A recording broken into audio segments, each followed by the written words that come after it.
जय जगन्नाथ। मोर पितृमातृकल्प मान को मोर नमस्कार।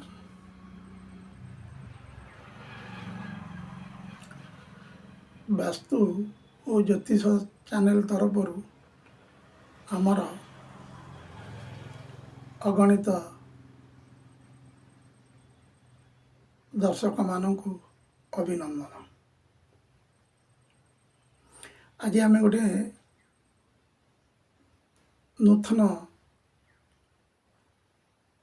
अध्याय पर आलोचना करछे जहाँकि विगत एपिसोड रे आलोचना करिछे किंतु ताहार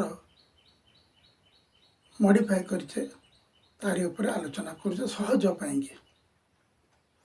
आमे गत एपिसोड रे नवांश ऊपर आलोचना करथिले। नवग्रह ऊपर जो नवांश सृष्टि होउछि ता घर ऊपर कौन प्रभाव पड़ुछि ता ऊपर आलोचना करथिले।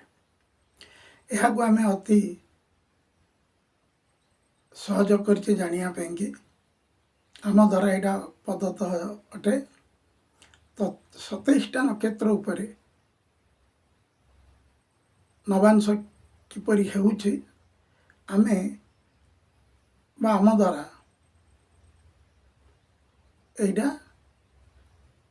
सृष्टि कराई सारणीटा जदिओ यहाँ बृहत अटे किंतु आमे को आहरी चुंबक ए सारणी तैयारी करछु नवांश सारणी। यही सारणी की जो माने नुआ नुआ शिखुचंती घर भाग तांको पाई की बहुत उपकार हो। जो माने पढ़ुचंती तांको पाई की भी बहुत उपकार हो। जो माने करूचंती घर भाग तांको पाई की भी बहुत उपकार हो बोली आमे आशा करूछु। किंतु ए नवांश सारणी सहज नक्षत्र अनुजाई करिछु। ए नक्षत्र अनुजाई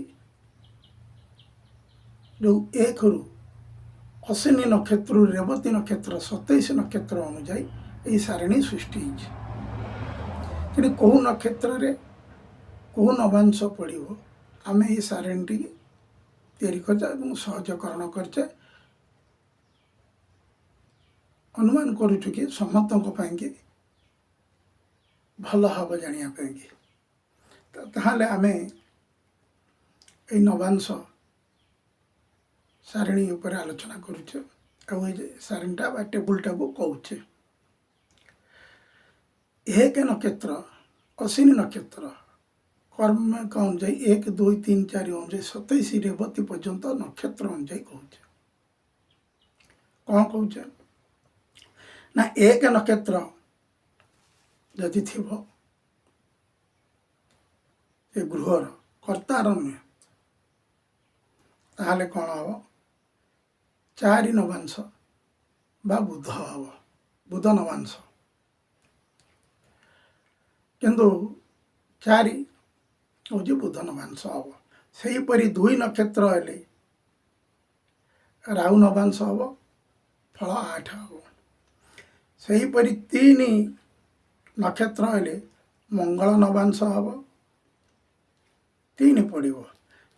4 नक्षत्र हेले शनि नवांश हम 7 पड़ो। 5 नवांश नक्षत्र हेले चंद्र नवांश हम 2 पड़ो। 6 नक्षत्र हेले शुक्र नवांश हम 6 पड़ो। 7 नक्षत्र हेले रवि नवांश हम 1 पड़ो। 8 नक्षत्र हेले गुरु नवांश हम 5 पड़ो। 9 नक्षत्र हेले केतु नवांश हम 0 पड़ो। 10 नक्षत्र हेले बुध नवांश हम 4 पड़ो। 11 नक्षत्र हेले राहु नवांश हम 8 पड़ो। 12 नक्षत्र हेले मंगल नवांश हम 3 पड़ो। 13 नक्षत्र हेले शनि नवांश हम 7 पड़ो। 14 नक्षत्र हेले चंद्र नवांश हम 2 पड़िबो। आ 15 नक्षत्र हेले शुक्र नवांश हम 6 पड़िबो। 16 नक्षत्र हेले रवि नवांश हम 1 पड़िबो। 17 नक्षत्र हेले गुरु नवांश हम 5 पड़िबो। 18 नक्षत्र हेले केतु नवांश हम 0 पड़िबो। 19 नक्षत्र हेले बुध नवांश हम 4 पड़िबो। 20 नक्षत्र हेले राहु नवांश हम 8 पड़िबो। 21 नक्षत्र हेले मंगल नवांश हम 3 पड़िबो। 22 नक्षत्र हेले शनि नवांश हम 7 पड़िबो। 23 नक्षत्र हेले चंद्र नवांश हम 2 पड़िबो। 24 नक्षत्र हेले शुक्र नवांश हम 6 पड़िबो। 25 नक्षत्र हेले रवि नवांश हम 1 पड़िबो।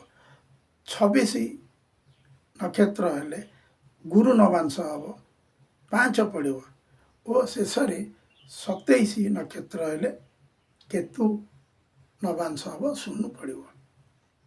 ये गुड़िक हूँ नक्षत्र अनुजाई आम आलोचना कले बा टेबुल कहले जे नवांश कौन कौन हम किंतु आदरे शुभ नवांश किए ना शुभ नवांश गुड़िक जो शुभ नक्षत्र नवांश गुड़ा किए किए हेले कौ नक्षत्र गुड़िक शुभ नवांश हम ना 1 नक्षत्र 5 नक्षत्र 8 नक्षत्र 10 नक्षत्र 14 नक्षत्र 17 नक्षत्र 19 नक्षत्र 23 नक्षत्र और 26 नक्षत्र ये गुड़िक हूँ शुभ नवांश।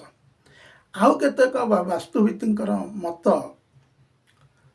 शुक्र नवांश घर कले भल पूर्व अध्याय कहते एवं भी कहूँ किंतु शुक्र नवांश रे भी अनेक वास्तुविद घर करने मना कर आउ केतेक वास्तुविदर मत जे जदि जो माने भिन्न धर्माधर्मीर लोक होइतिबे से माने उनको शुक्र नवांश घर कले भल। आउ केतेकंकर मत ना जो माने भिन्न धर्मधर्मी होइतिबे शुक्राचार्य तंकर गुरु होइतिबे शुक्रवार को से माने ग्रहण करुथिबे से गुड़िक तांका पाइके ए नवांश शुक्र नवांश भल। तेणु या पर आम विचार करिकी घर भाग दबा उचित। आम आज आम यही सारिणी नवांश सारिणी कहलु निश्चिंत समस्त बहुत भल हम आउ जो मैंने शिखुंट बहुत उपकार हम जो मैंने करुँच उपकार हम। तेणु आम आज एपिसोड ये शेष करुचु पुणी आगामी अध्याय नूतन अध्याय आणबू एतिक रोचु।